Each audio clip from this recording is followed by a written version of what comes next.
Hello friends, welcome to my YouTube channel. आज हम इस वीडियो में बात करने वाले हैं राजस्थान के इम्पोर्टेंट क्वेश्चन के बारे में। तो वीडियो आप शुरू से लेकर लास्ट तक जरूर देखना। साथ ही इस वीडियो को लाइक भी करना अगर क्वेश्चन अच्छे लगे तो। आज का पहला क्वेश्चन है, राज्य में ऐसे कौन से जिले हैं जहाँ पर कोई नदी नहीं है? तो इसका करेक्ट आंसर है दोस्तों बी ऑप्शन, चूरू और बीकानेर दोनों में कोई नदी नहीं है। बी ऑप्शन इसका सही होगा। अगला 2 नंबर क्वेश्चन है, राजस्थान की बारहमासी नदी कौन सी है? तो इसका करेक्ट आंसर है सी, चंबल नदी और जो है वो बारहमासी नदी है, इसलिए सी ऑप्शन इसका करेक्ट होगा। अगला क्वेश्चन है, बांसवाड़ा जिले में खांडू के निकट कौन सी नदी प्रवेश करती है? तो इसका करेक्ट आंसर है बी ऑप्शन, माही नदी। बी ऑप्शन इसका सही होगा। अगला क्वेश्चन है, राज्य की सबसे लंबी नदी कौन सी है? तो इसका करेक्ट आंसर है चंबल नदी। ए ऑप्शन इसका सही होगा। अगला क्वेश्चन है, राजस्थान राज्य के किस प्रशासनिक संभाग का अपवाह तंत्र अरब सागर व बंगाल की खाड़ी में मिलने वाली नदियों का अंश है? तो इसका करेक्ट आंसर है B option, Udaipur. B option इसका सही होगा। अगला क्वेश्चन है, निम्न में से कौन सी झील भारतीय महान जल विभाजक रेखा पर स्थित है? तो इसका करेक्ट आंसर है दोस्तों बी ऑप्शन, सांबर झील। बी ऑप्शन इसका सही होगा। अगला क्वेश्चन है, राज्य की वे पहाड़ियां जहां से बनास, बेड़, सई, साबरमती एवं वाक्कल नदियां निकलती हैं? तो इसका करेक्ट आंसर है जसवंतगढ़ की पहाड़ियां। 1 नंबर ऑप्शन सही होगा। अगला क्वेश्चन है, राज्य की कुल भूभाग का कितना प्रतिशत भाग पर आंतरिक अपवाह प्रणाली का विस्तार है? तो आंतरिक प्रवाह है 60% है, तो ए ऑप्शन इसका सही होगा। अगला क्वेश्चन है, राज्य की किस नदी को मृत नदी या डेड रिवर नदी है वो कहा जाता है? तो इसका करेक्ट आंसर है दोस्तों घग्गर नदी। ए ऑप्शन इसका सही होगा। अगला क्वेश्चन है, कोटा जिले में चंबल नदी पर कौन से 2 बांध बनाए गए हैं? तो इसका करेक्ट आंसर है सी ऑप्शन, जवाहर सागर बांध और कोटा बिराज। सी ऑप्शन इसका सही होगा। अगला क्वेश्चन है 11 नंबर, सीकर जिले में कांतली नदी का बेसिन कहलाता है। कांतली नदी है उसका बेसिन क्या कहलाता है? तोरावाटी कहलाता है। सी ऑप्शन इसका सही होगा। अगला क्वेश्चन है, जयपुर जिले में सेवर की पहाड़ियों में कौन सी नदी निकलती है? तो बी ऑप्शन है साबी नदी। साबी नदी निकलती है। बी ऑप्शन इसका सही होगा। अगला क्वेश्चन है 13 नंबर, काकनी या मसूरनी नदी का उद्गम स्थल कौन सा है? तो इसका करेक्ट आंसर है कोटड़ी गांव, जैसलमेर। ए ऑप्शन इसका सही होगा। अगला क्वेश्चन है, मंथा नदी के किन जिलों में बहते हुए सांबर झील में गिरती हैं? मंथा नदी किन जिलों में बहते हुए सांबर झील में गिरती हैं? तो इसका करेक्ट आंसर है जयपुर एवं नागौर जिलों में। सी ऑप्शन इसका करेक्ट होगा। अगला क्वेश्चन है, निम्न में से कौन सी नदी जयपुर जिले में नहीं बहती है? तो जयपुर जिले में कांतली नदी है वो नहीं बहती है। डी ऑप्शन इसका सही होगा। बाकी साबी, बाणगंगा, मंथा, तीनों नदी जयपुर में बहती हैं। अगला क्वेश्चन है, राजस्थान में जल की प्रचुरता होने के बावजूद जल ऊर्जा का विकास नहीं हो पाने का कारण क्या है? तो इसका कारण है जल संग्रहण हेतु जलाशयों का अभाव, जल संग्रहण के साधनों का महंगा होना। दोनों ऑप्शन इसका सही है। अगला क्वेश्चन है 17 नंबर, राज्य के कुल क्षेत्र का लगभग कितना भाग अरब सागरीय अपवाह तंत्र के अंतर्गत आता है? तो 1/6 भाग है वो अरब सागरीय अपवाह तंत्र के अंतर्गत आता है, इसलिए बी ऑप्शन इसका सही होगा। अगला क्वेश्चन है, लूनी नदी राज्य के कुल कितने जिलों में बहती हैं? तो ये 6 जिलों में बहती हैं। ए ऑप्शन इसका सही होगा। अगला क्वेश्चन है, निम्न में से कौन सा नगर लूनी नदी पर स्थित नहीं है? तो इसका करेक्ट आंसर है दोस्तों पाली। डी ऑप्शन इसका सही होगा। अगला क्वेश्चन है, किस झील के निकट से लूनी नदी का जल खारा हो जाता है? तो इसका करेक्ट आंसर है पचपदरा। सी ऑप्शन इसका सही होगा। अगला क्वेश्चन है, निम्न में से कौन सी नदी लूनी की सहायक नदी नहीं है? तो इसका करेक्ट आंसर है डी ऑप्शन, बनास नदी। डी ऑप्शन इसका सही होगा। अगला क्वेश्चन है, मारवाड़ का अमृत सरोवर कहलाता है। तो मारवाड़ का अमृत सरोवर जवाई बांध कहलाता है।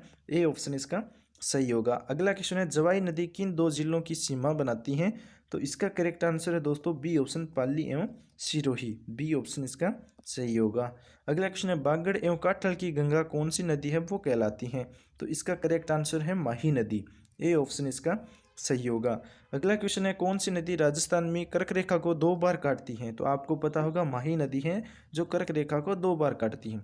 बी ऑप्शन इसका सही होगा। अगला क्वेश्चन है, सैयद फखरुद्दीन की मजार एवं रमकड़ा उद्योग के लिए प्रसिद्ध गलियाकोट किस नदी के किनारे स्थित है? तो इसका जो करेक्ट आंसर है वो है दोस्तों माही नदी। डी ऑप्शन इसका सही होगा। अगला क्वेश्चन है 27 नंबर, निम्न में से कौन सी नदी माही की सहायक नदी नहीं है तो वो है गंभीरी नदी। बाकी सोम, लाखन और अनास है, ये तीनों माही की सहायक नदी है, लेकिन गंभीरी नदी है वो सहायक नदी नहीं है, इसलिए डी ऑप्शन इसका सही होगा। अगला क्वेश्चन है, बाबलवाड़ा के जंगल उदयपुर से निकलकर उदयपुर एवं डूंगरपुर जिलों की सीमा बनाते हुए बेनेश्वर के निकट माही में मिलने वाली नदी कौन सी है? तो इसका करेक्ट आंसर है सोम नदी, ये ऑप्शन इसका सही होगा। अगला क्वेश्चन है, निम्न में से कौन सी नदी उदयपुर जिले में फुलवारी की नाल एवं झाडोल के मध्य 5 सरिताओं के रूप में मिलकर निकलकर गुजरात में प्रवेश करती हैं? तो इसका करेक्ट आंसर है साबरमती, बी ऑप्शन इसका सही होगा। अगला क्वेश्चन है, वक्कल, हतमती, मेशवा एवं वत्रक किसकी सहायक नदियां हैं? तो इसका करेक्ट आंसर है B option Sabarmati, B option इसका सही होगा। अगला क्वेश्चन है, पश्चिमी बनास नदी राज्य के किस जिले से निकलती हैं? पश्चिमी बनास नदी राज्य के किस जिले से निकलती हैं? तो इसका करेक्ट आंसर है ए ऑप्शन सिरोही, ये ऑप्शन इसका सही होगा। अगला क्वेश्चन है, गुजरात की राजधानी गांधीनगर एक नदी के किनारे स्थित है जो राजस्थान से निकलती है, तो वह नदी कौन सी है? साबरमती नदी है, बी ऑप्शन इसका सही होगा। जो गांधीनगर है वो साबरमती नदी के किनारे है। अगला क्वेश्चन है, राजस्थान के कुल अपवाह क्षेत्र का कितना भाग बंगाल की खाड़ी के अपवाह क्षेत्र के अंतर्गत आता है? तो इसका करेक्ट आंसर है दोस्तों ए ऑप्शन 22%। अगला जो सुमेलित करने वाला क्वेश्चन है, इसमें देखिए चंबल की सहायक नदियां हैं, उनके संगम स्थल को सुमेलित करना है हमें। तो इसके अंदर आपको सुमेलित करने वाले हैं, तो सुमेलित करेंगे सबसे पहले। तो बामनी नदी है वो कहाँ पर है? भैंसरोडगढ़, चित्तौड़गढ़, ओके।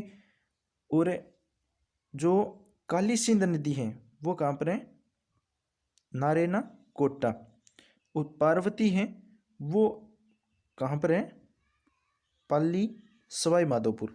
और बनास नदी है वो है रामेश्वर, सवाई माधोपुर। तो ये मिलान है वो कंप्लीट हो गया। इसका मिलान सही बैठता है 2 नंबर ऑप्शन बी ऑप्शन इसका सही होगा। अगला जो क्वेश्चन है, भैंसरोडगढ़ के निकट चंबल नदी पर बनने वाले चूलिया जलप्रपात की ऊंचाई कितनी है? चूलिया जलप्रपात की ऊंचाई आपको पता होगा 18 मीटर है, तो इसका ए ऑप्शन करेक्ट होगा। अगला क्वेश्चन है, निम्न में से किस नदी का राजस्थान में अपवाह क्षेत्र सबसे बड़ा है? अपवाह क्षेत्र सबसे बड़ा किसका है? चंबल नदी का है, बी ऑप्शन इसका सही होगा। अगला क्वेश्चन है, चंबल नदी राज्य के कुल कितने जिलों में बहती है? तो चंबल नदी राज्य के 6 जिलों में बहती हैं, बी ऑप्शन इसका सही होगा। अगला क्वेश्चन है, कौन सी नदियां राजस्थान एवं मध्य प्रदेश के मध्य सीमा बनाती हैं? तो वो है चंबल एवं पार्वती, दोनों नदी हैं, तो ए ऑप्शन इसका करेक्ट होगा। अगला क्वेश्चन है, कोटा एवं बूंदी जिलों के मध्य प्राकृतिक सीमा का निर्धारण करने वाली नदी कौन सी है? तो इसका करेक्ट आंसर है चंबल नदी, ए ऑप्शन इसका सही होगा। अगला क्वेश्चन है, बारां एवं कोटा जिलों की मध्य प्रदेश के साथ कौन सी नदी सीमा बनाती है? तो इसका करेक्ट आंसर है पार्वती नदी, ए ऑप्शन इसका सही होगा। अगला क्वेश्चन है, काली सिंध नदी सर्वप्रथम राज्य के किस जिले में प्रवेश करती हैं? तो इसका करेक्ट आंसर दोस्तों झालावाड़ जिले में, बी ऑप्शन इसका सही होगा। अगला क्वेश्चन है, काली सिंध एवं आहू नदियों के संगम पर स्थित है, तो कौन सा शहर काली सिंध एवं आहू नदियों के संगम पर स्थित है? तो इसका करेक्ट आंसर है गागरोनगढ़, सी ऑप्शन इसका सही होगा। अगला क्वेश्चन है, किस स्थान पर काली सिंध नदी व चंबल नदी चंबल में गिरती है? काली सिंध नदी है वो चंबल में किस स्थान पर गिरती है? तो इसका करेक्ट आंसर है नारेना कोट्टा में, डी ऑप्शन इसका सही होगा। अगला 44 नंबर क्वेश्चन है, काली सिंध की सहायक नदियां कौन सी है? तो काली सिंध की सहायक नदियां हैं आहू, परवन और नीमाज, सी ऑप्शन इसका सही होगा। अगला क्वेश्चन है, नेवच नदी किस जिले में बहती हैं? तो नेवच नदी दोस्तों झालावाड़ जिले में बहती है, बी ऑप्शन इसका सही होगा। अगला क्वेश्चन है, 12 जिले का प्रसिद्ध शेरगढ़ अभ्यारण्य वन्य जीव अभ्यारण्य किस नदी के किनारे स्थित है? तो इसका करेक्ट आंसर होगा सी ऑप्शन यानी परवन नदी, सी ऑप्शन इसका सही होगा। शेरगढ़ वन्य जीव अभ्यारण्य है वो परवन नदी के किनारे है, ओके। तो इसका आंसर हो जाएगा परवन नदी। अगला क्वेश्चन है, मेज नदी का उद्गम स्थल कौन सा है? मेज नदी का उद्गम स्थल है बिजोलिया, भीलवाड़ा, ए ऑप्शन इसका सही होगा। अगला क्वेश्चन है, भीमलत जलप्रपात किस नदी पर बनाया गया है? तो भीमलत मांगली नदी पर है, डी ऑप्शन इसका सही होगा। अगला क्वेश्चन है, किस नदी को वन की आशा कहा जाता है? तो बनास नदी को वन की आशा कहा जाता है, ए ऑप्शन इसका सही होगा। अगला क्वेश्चन है, बनास नदी राज्य के कुल कितने जिलों में बहती है? तो 6 जिलों में यह बहती है और चंबल नदी भी 6 जिलों में बहती है, इसलिए ए ऑप्शन इसका सही होगा। अगला क्वेश्चन है, सुमेलित करने वाला है। एक तरफ दिया है बनास नदी और उसकी दूसरी साइड में है सहायक नदियाँ। तो देखिए अगला क्वेश्चन है मिलान करने वाला। तो एक साइड में है बनास नदी और उसकी दूसरी साइड में है सहायक नदियाँ। तो हमें क्या करना है, मिलान करना है। तो मिलान करना है तो सबसे पहले देखेंगे कि बेडच नदी है वो बिगोद भीलवाड़ा में है, बिगोद भीलवाड़ा में है। और चंद्रभागा है वो है गिलुंड उदयपुर में। और कोठार नदी है वो नंदराय भीलवाड़ा में है, मानसी साहिला टोंक में है। तो इसका मिलान है वो सही है बी ऑप्शन, बी ऑप्शन इसका करेक्ट होगा। इस टाइप के क्वेश्चन में आपके 4 क्वेश्चन कंप्लीट होते हैं। अगला क्वेश्चन है बिगोद एवं मांडलगढ़ के मध्य बनास बेडच एवं मेनाल नदियों का संगम क्या कहलाता है। तो इसका करेक्ट आंसर है दोस्तों त्रिवेणी कहलाता है, बी ऑप्शन इसका सही होगा। 3 नदियां मिलती है तो उसे त्रिवेणी बोलते हैं।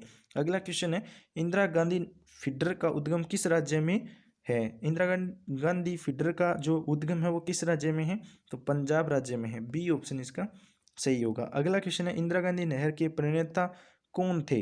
इंदिरा गांधी के नहर उसके प्रणेता थे श्री कंवर सेन, सी ऑप्शन इसका सही होगा। अगला क्वेश्चन है कौन सी परियोजना राजस्थान प्रदेश गुजरात एवं महाराष्ट्र की संयुक्त परियोजना है। तो इसका करेक्ट आंसर है नर्मदा नहर परियोजना, ए ऑप्शन इसका सही होगा। अगला क्वेश्चन है गांधी सागर बांध किस नदी पर बनाया गया है। तो गांधी सागर बांध चंबल नदी पर बनाया गया है, बी ऑप्शन इसका सही होगा। अगला क्वेश्चन है भरतपुर नहर का निर्माण किस वर्ष संपन्न हुआ था। भरतपुर नहर का निर्माण 1964 के अंदर संपन्न हुआ था, बी ऑप्शन इसका सही होगा। अगला क्वेश्चन है कुएं एवं नलकूपों की से सिंचाई करने की दृष्टि से सबसे प्रमुख जिला कौन सा है। तो इसका करेक्ट आंसर है जयपुर, ए ऑप्शन इसका सही होगा। अगला क्वेश्चन है जवाई बांध कहाँ पर स्थित है। तो जवाई बांध दोस्तों पाली जिले में स्थित है, सी ऑप्शन इसका सही होगा। अगला क्वेश्चन है राणा प्रताप सागर बांध कहाँ बनाया गया है। तो राणा प्रताप सागर बांध राउत भाटा में बनाया गया है, बी ऑप्शन इसका सही होगा। अगला क्वेश्चन है शेखावाटी भूभाग में कुएं स्थानीय भाषा में किस नाम से जाने जाते हैं। तो कुओं को शेखावाटी में जोहड़ बोलते हैं, सी ऑप्शन इसका सही होगा। अगला क्वेश्चन है जवाहर सागर बांध किस जिले में स्थित है। तो जवाहर सागर बांध कोटा जिले में स्थित है, सी ऑप्शन इसका सही होगा। अगला क्वेश्चन है जालोर व बाड़मेर जिलों तक पानी पहुंचाने के लिए किस परियोजना का निर्माण किया गया था। तो इसका करेक्ट आंसर है दोस्तों नर्मदा नहर परियोजना। ओके, अगला क्वेश्चन है राजस्थान में जीवन धारा योजना का संबंध क्या है। तो जीवन धारा योजना का संबंध है सिंचाई कुओं के निर्माण से, ए ऑप्शन इसका सही होगा। अगला क्वेश्चन है कनाडा बांध किस राज्य में किस नदी पर बनाया गया है। कनाडा बांध तो गुजरात में माही नदी पर बनाया गया है, ए ऑप्शन इसका सही होगा। दोस्तों क्वेश्चन आपको कैसे लगे कमेंट के अंदर जरूर बताएं, साथ ही इस वीडियो को लाइक करें, अपने दोस्तों के साथ भी शेयर जरूर करें।